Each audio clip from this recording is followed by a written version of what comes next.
I speak fairly loudly anyway, but can everyone hear me? Yeah.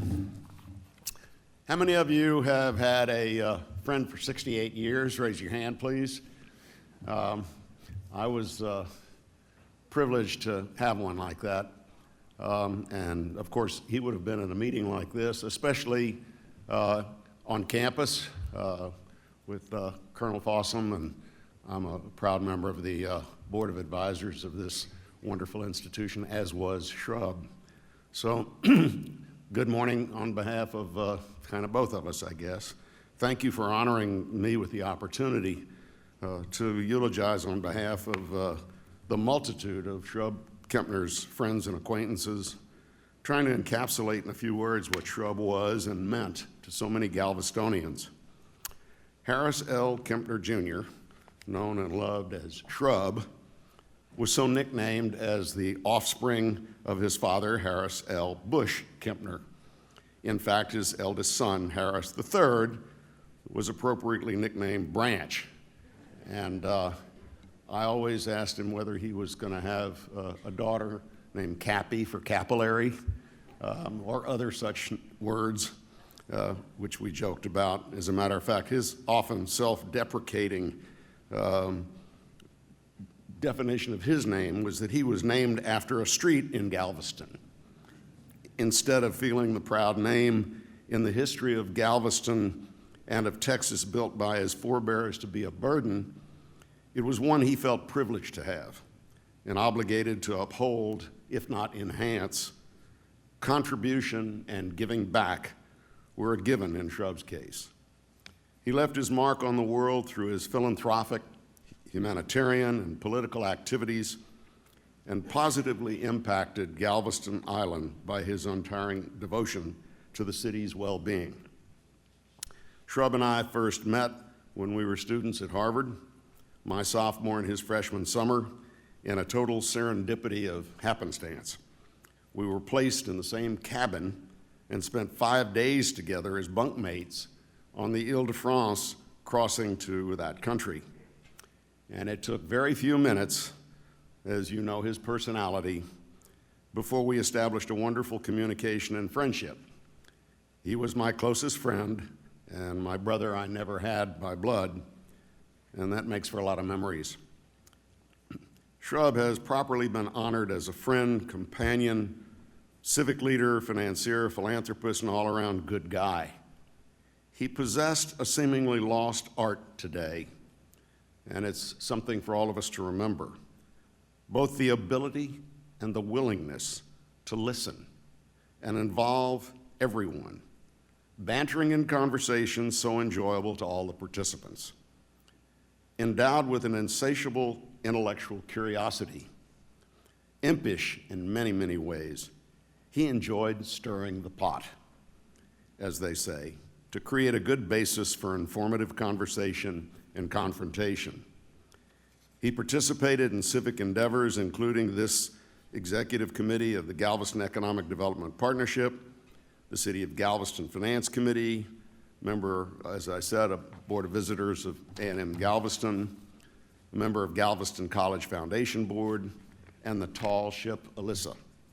In fact, nothing comes to mind as the pure joy for Shrub than he was climbing and pulling the ropes for the sails during Alyssa's annual sailing opportunities, and was kind enough to invite me to come down just so somebody else could record him climbing up on the ropes.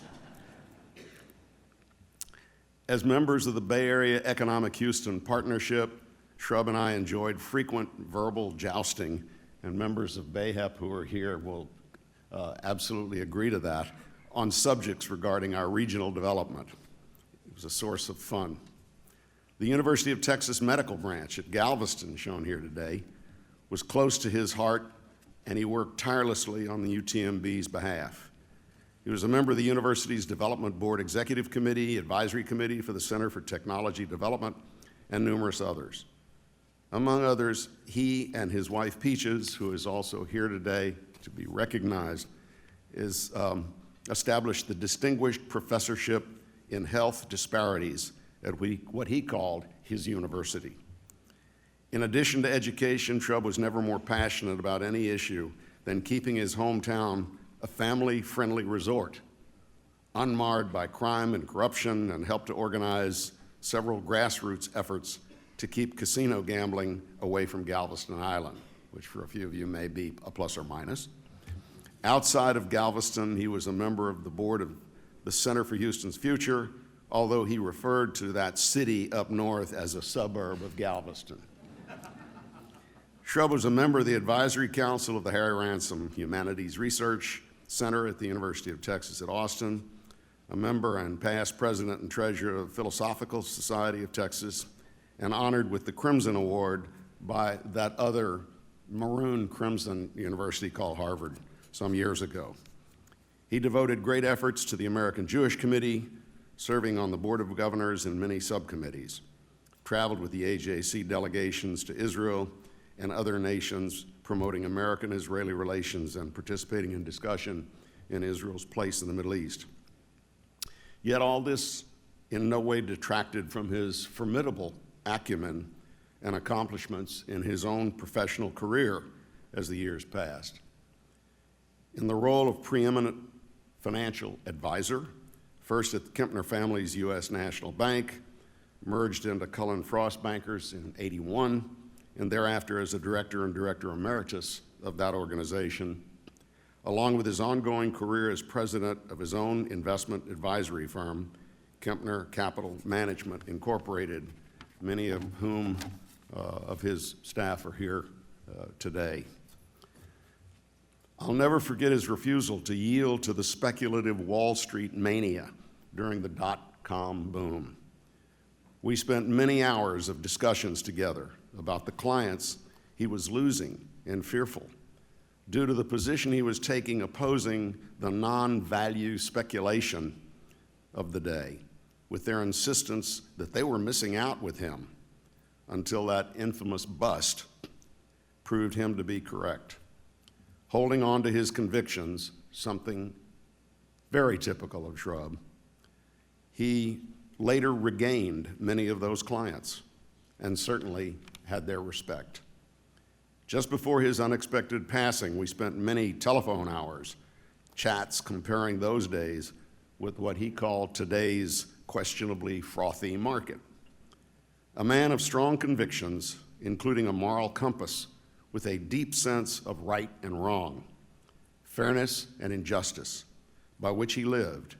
He was the epitome of generosity and belief in the basic good in humankind. His was a life well lived. He genuinely cared about others and gave much to so many over the years. But one thing is certain, he was proud of his Galveston. His presence will certainly be missed. Thank you.